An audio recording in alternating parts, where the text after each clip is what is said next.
So in terms of the formula that we can use in determining the number of stages for a multi-stage countercurrent extraction system, we have this formula available in your handbook, the ninth edition that is. So it's equation 15-3, page 15-20 of your handbook. And in the formula, you will be needing the mass ratio of the solute with respect to the solvent in your feed, that is for the XN, and for the raffinate, that is for the X out, and for the Y in, and this is for your solvent phase, which also needs the ratio, the mass ratio that is of the solute in the solvent with respect to the mass of the solvent itself. Now in here, we have the presence of the K in the formula, and this K will be equal to the M, which is also equal to the ratio of Y with respect to X in the case of dilute solutions. Now, if our problem is not dilute, that is the concentration of the streams goes beyond 10%, then we may have to assume that its behavior is dilute. That way, we can make use of this available equation that will determine the number of stages 99% analytically. There's one procedure that is still to be extracted from the graph. And there's no other formula that could be used, and I'm referring to the ninth edition of the handbook except this one, because there aren't any formulas anymore to use. Now, in the denominator of the formula, you still have the K. By the way, this is the distribution coefficient. You have the S. This is the amount of the solvent used, only the solvent that is without the solute, and F is the feed, or this is the LO. So both the numerator and the denominator has an ln, or is an argument of the ln.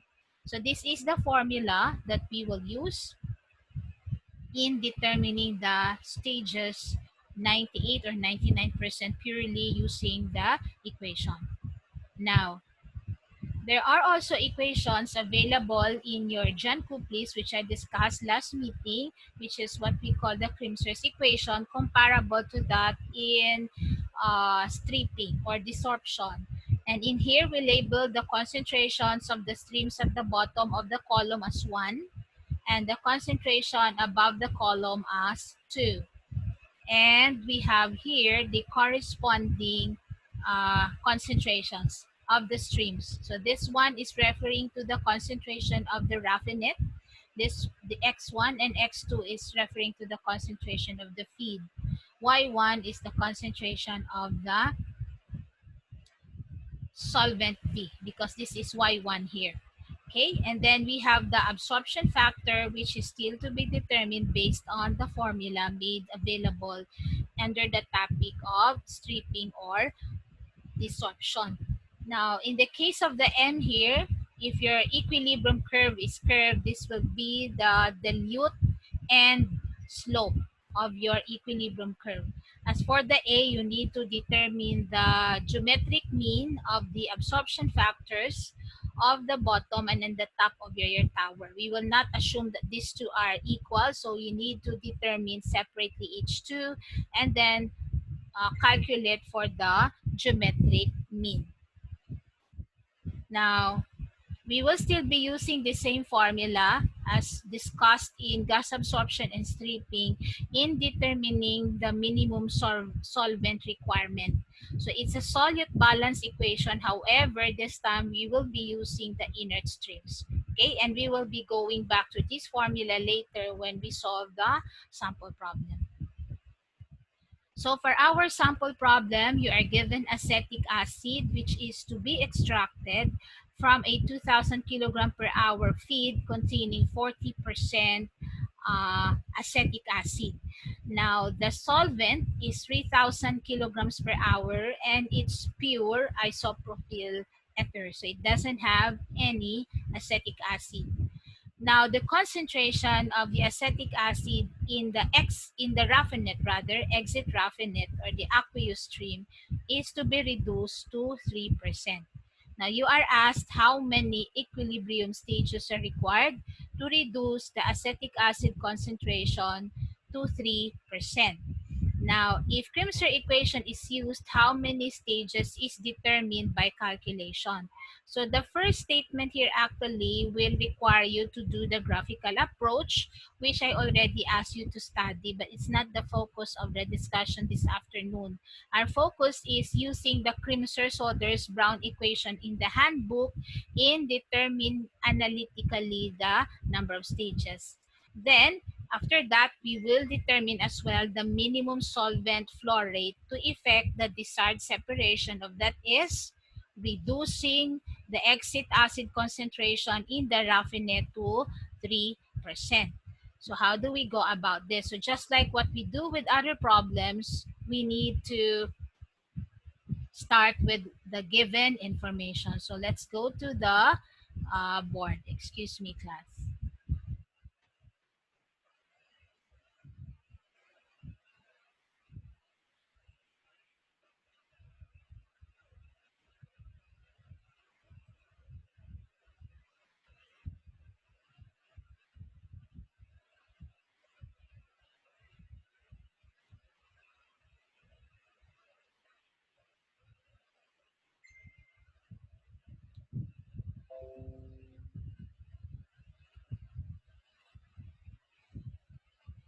Okay, let me share the board to you.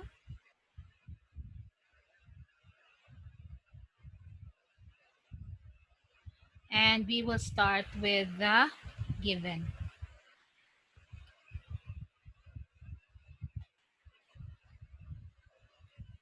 So for the given in the problem, you are provided with the feed, which is 2,000 kilograms per hour. It has a concentration of 40% acetic acid. So I'd like to write that as 4.4.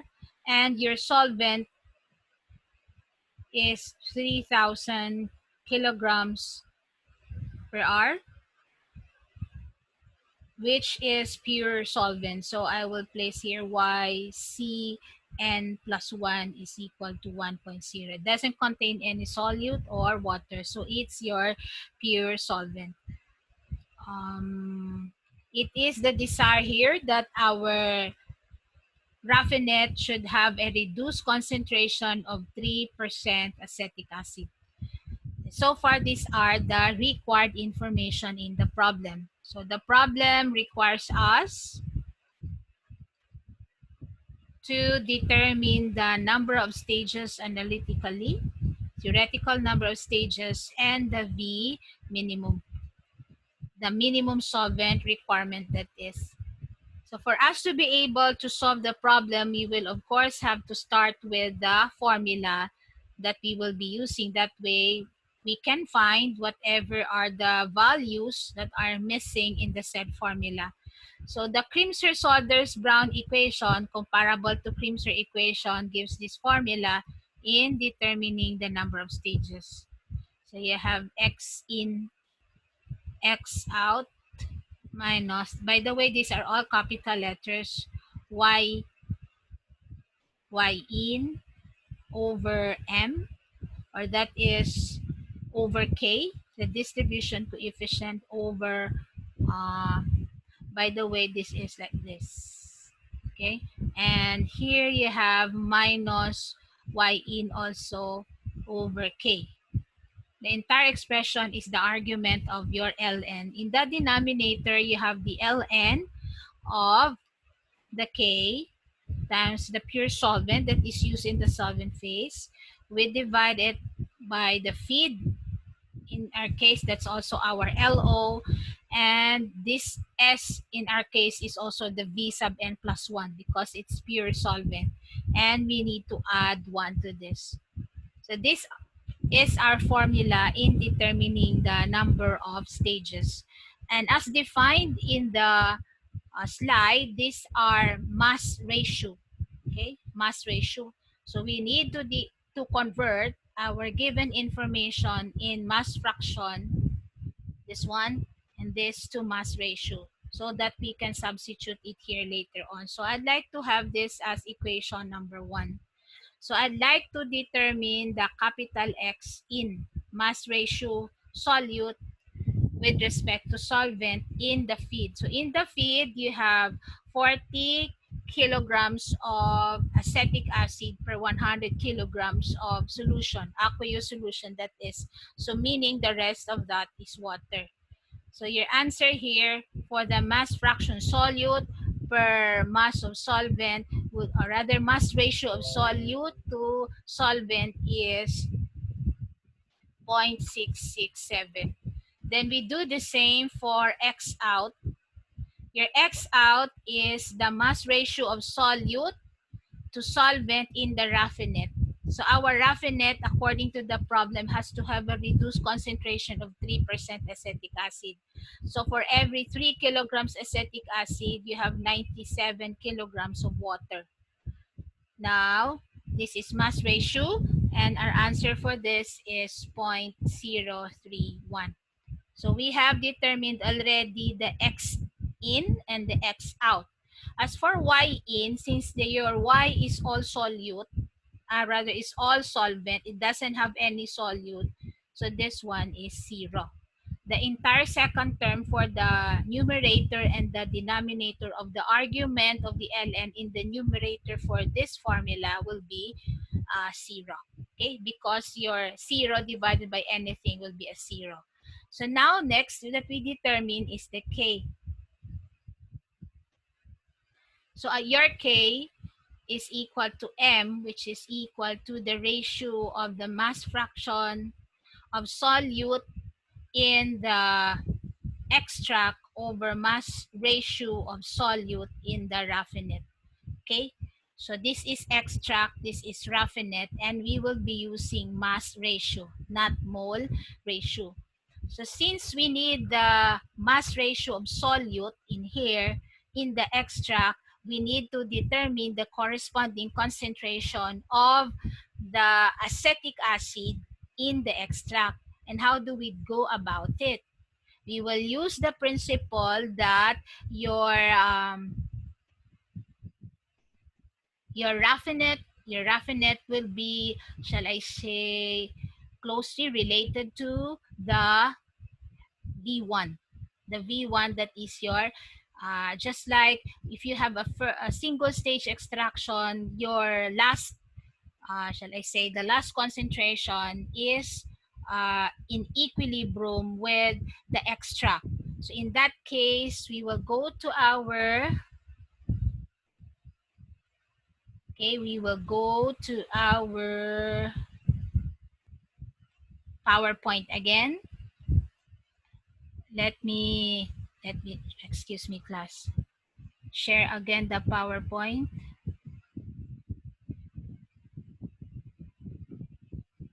Share. And we will go back to our triangular diagram. This is the only part that you will get the information from the graph. Where is the triangle? Are you seeing the PowerPoint slide? Yes, Miss. Okay. Okay, so this is it. Okay. Remember that we have the raffinate here, and we have the extract on top here of the phase envelope, and this is the raffinate. So what we'll do with the 3%, this is just a very, very rough approximation, class. With the 3% raffinate, so it's in the lower part of this phase envelope. I'll use the red one so you will see.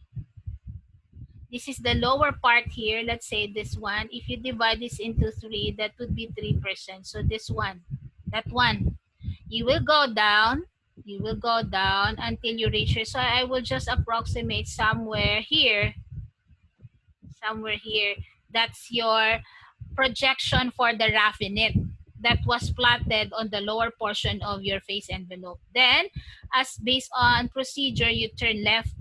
From this small point here, it would have been better if you have a bigger graph. Then you turn left, just like what was done here. Then you go up until you reach the upper part of the phase envelope. So I will just simply project where this location is here by approximation. That way we will not have a very messy graph. So it's somewhere here also. Okay. The 3% here on the curve, I projected to the left until I reached the 45-degree line, and I went up to get this location.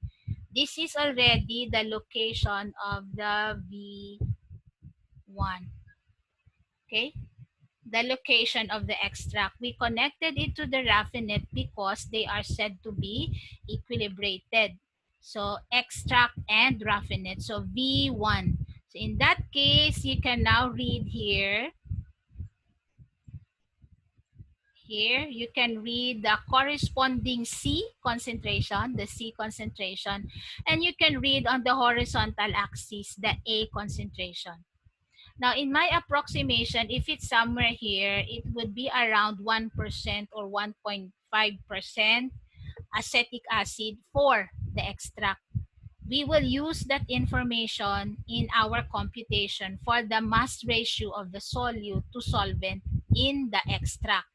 That approximation of around 1 or 1.5% acetic acid. So far, do you have any question on how we get that? You turn left, you go up until you have it projected here. And that's where you're going to get the C. The C is on the y-axis. The A, which is the acetic acid, that's what we want, is on the x-axis. So that's around 1 or 1.5%. Okay, based on this graph of acetic acid, isopropyl ether, and water. So if our system is different, then this must be available. If this is not available, then we can solve the problem because it needs the concentration of the extract. So I will stop sharing here. Okay, I'll go back to our board. Okay, and this is our board. And from the graph, I'll write here from equilibrium diagram. Your YA1, we're interested with this, you don't need to write the C, is around, let's say, 1.5%. Or shall I say 0.015. Then you will determine this mass ratio, Y prime.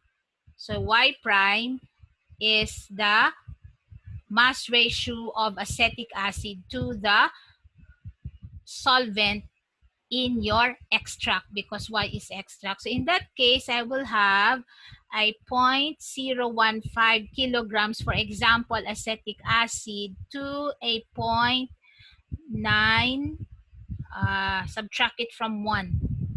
So you have 1 minus 0.015, that would be 985.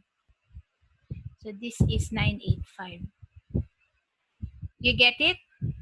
As a whole, you have a 1.5% solution of acetic acid, meaning the rest of this in the solution is water. That's 98.5.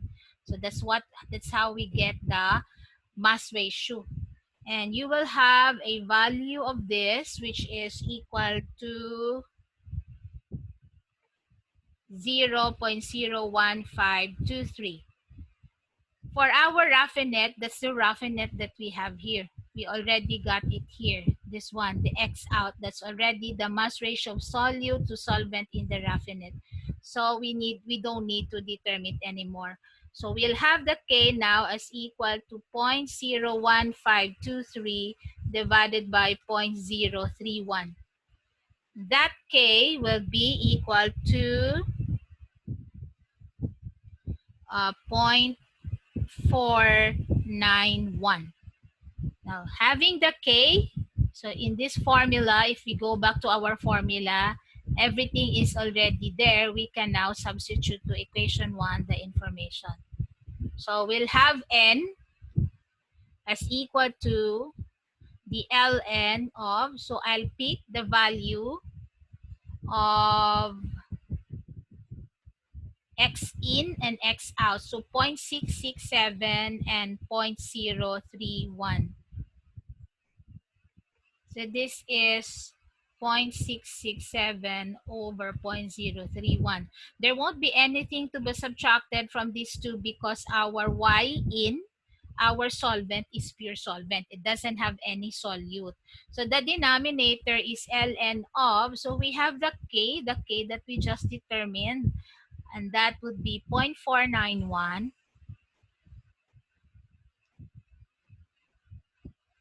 times the solvent. Anyway, our solvent is all solvent. So our solvent is 3,000. Our feed is 2,000. So that would be 3,000 here. And you have a 2,000 here. And we add 1 to this. And there you go. You will have the formula, or you will have now the value of the theoretical number of stages. Now our n in this case, let me check. Those are the values that we are getting. Our n will be around, you check please. So this would be 5.559. Our theoretical number of stages, 0.559. Okay, that's for the letter A, the first requirement, and that is we determine the number of theoretical stages. So we just took one very important information from the graph, because even if you do solute balance, you can do that at home. You can do it yourself.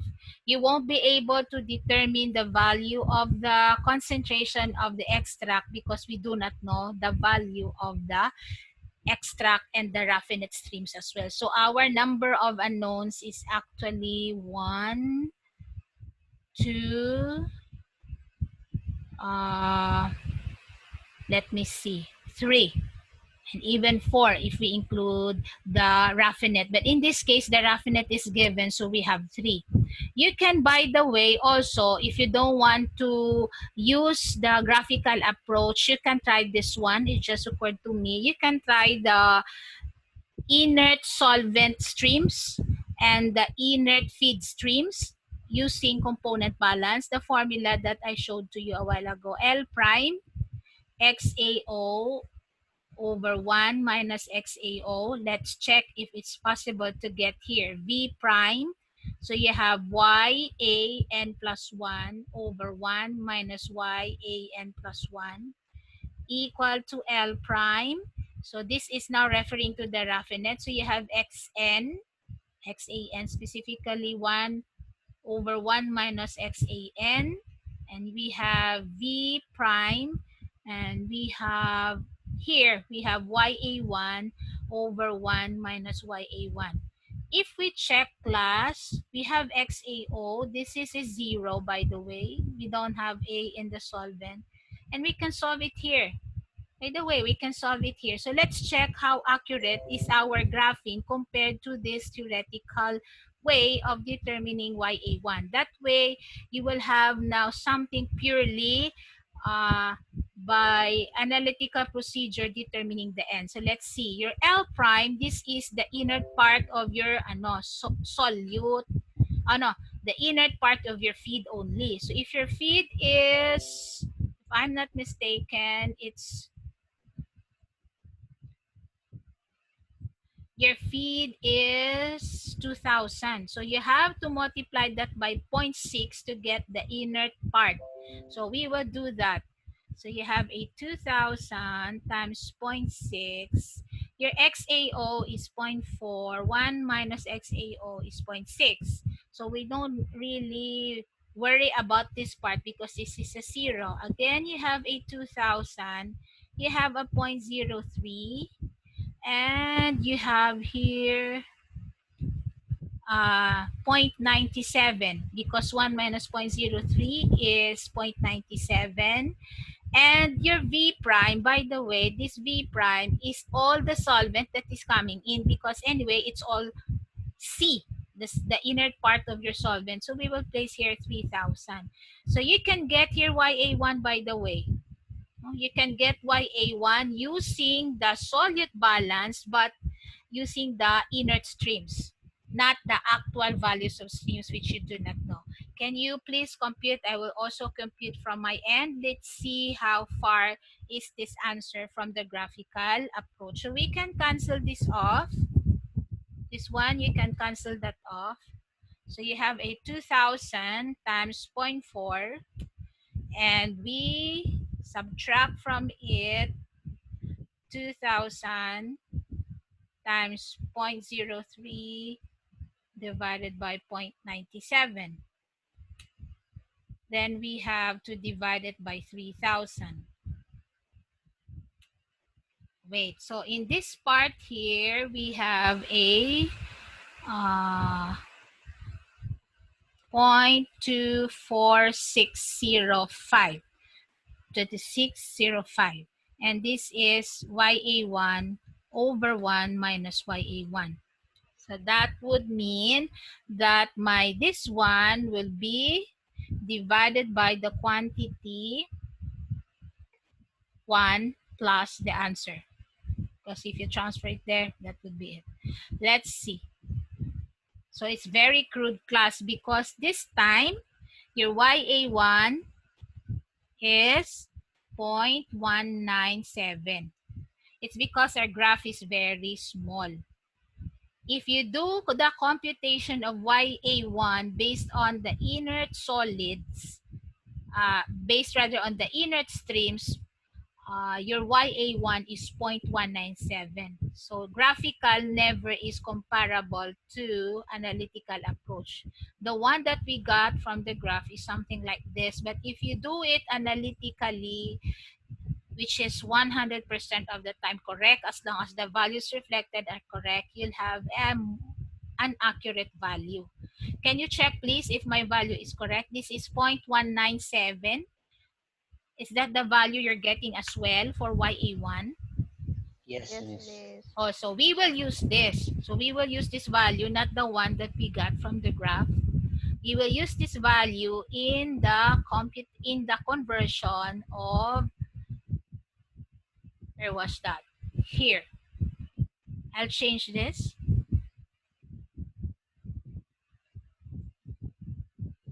Erase, erase. So we will have a value of, sorry, this is still eraser mode.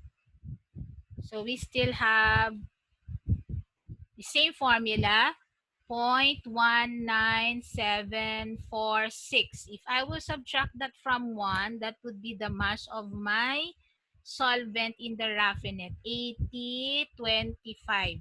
So let's see. I think we will have a very different value. So you'll have here,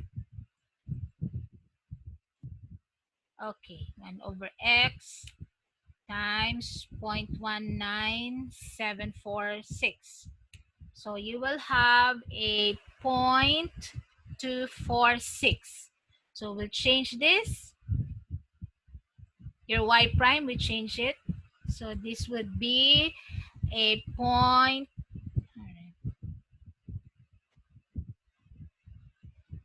You have a 0.246 divided by 0.031.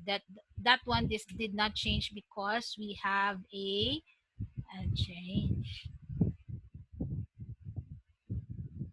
So you have a 7, sorry, you have a 7.9369K. Is this correct? Please correct my values if it's wrong. So what we did, we used the YA1 we got there. This one divided by the solvent. This is already the answer, and we have this as the K. And we will be using this value here, this one. So we'll change that one. Okay, so this is 7.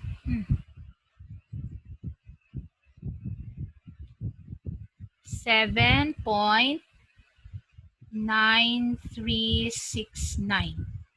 This would change the final answer, of course.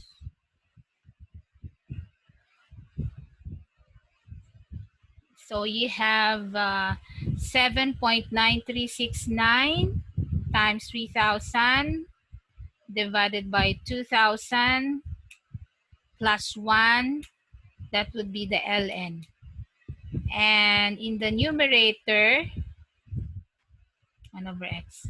And our numerator is times ln of 0.667 divided by 0.031. Wait, I got a mistake here.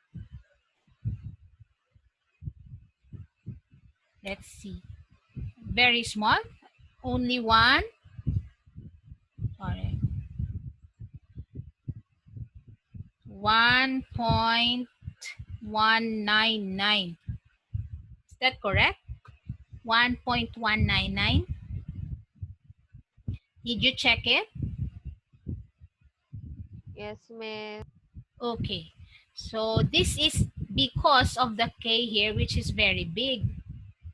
But in terms of our solute balance, the solute balance that we did here, there's nothing wrong with this. Okay? Everything we have substituted correctly, including the, oh my, I forgot the 0.6 here, class. Oh, did you see it? I did not multiply this part to 0.6 because this should be the inner part of the feed. Oh, we missed something again. So repeat again. So this sorry. So we need to multiply this by 0.6. The inert part of the feed only is 2,000 times 0.6. So I missed that out. You did not see? So you have a 2,000 times 0.6 times 0.03 divided by 0.97. That should be subtracted from the 2,000 times 0.4. We divide that by 3,000. That's 0.25. Eh, gamay man lang diferensya. So 0.25 divided by the quantity 1 plus the answer.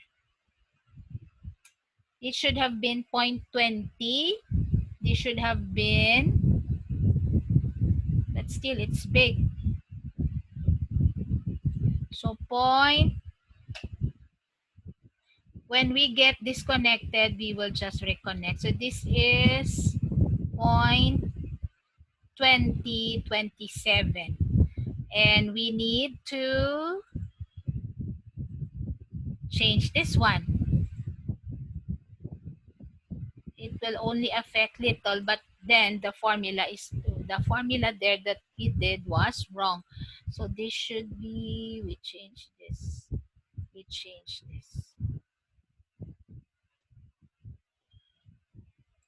Okay, so I have here a point